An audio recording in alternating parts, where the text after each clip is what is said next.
اعتزاز شي مخري بابي اعتزاز شي مخري يعني بس أكلمك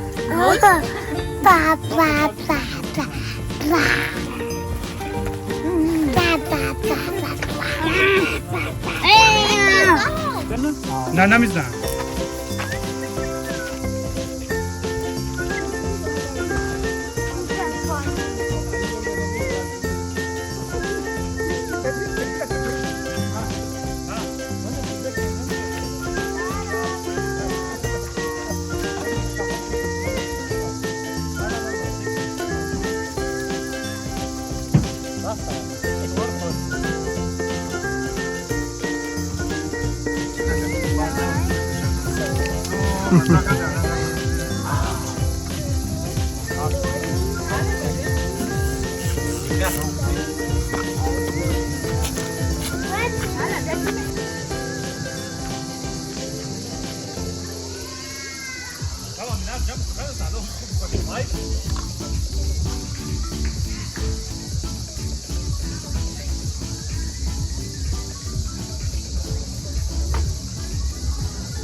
هلو مزمل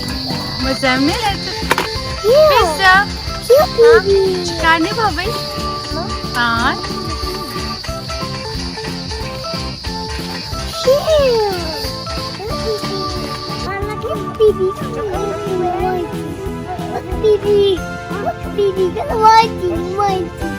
مزمل kucağıma da مزمل kucağıma da مزمل camping ama da iyi bir can خالة lighting kan na tension nani namaz na daro biya اعتزاز مزمل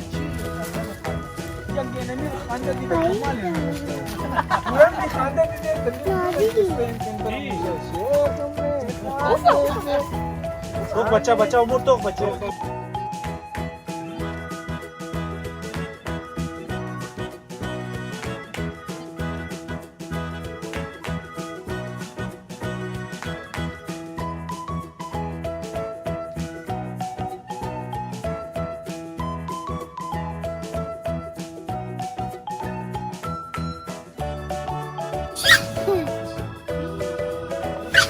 مزمل زارا چکانی بابی چیز کدی بوت کدی بوت خورا مزمل چکار کدی اعتزاز تو کجا خو کدی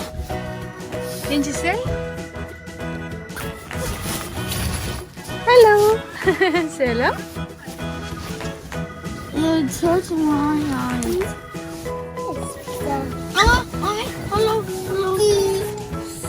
هلو کجا خو کدی اعتزاز کجا آمده به لیوینگ روم خو کدی خو اعتزاز کجا آمده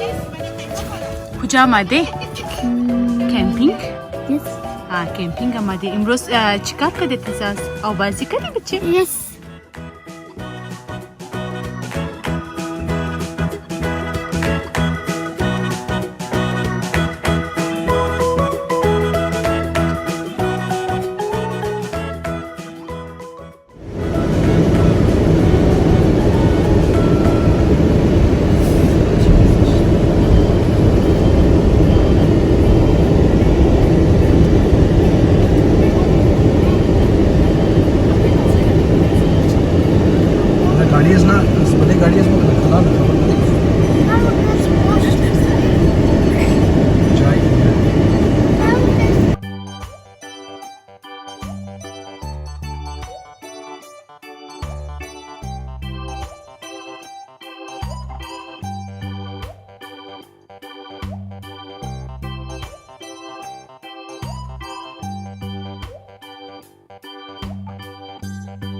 Muzammel.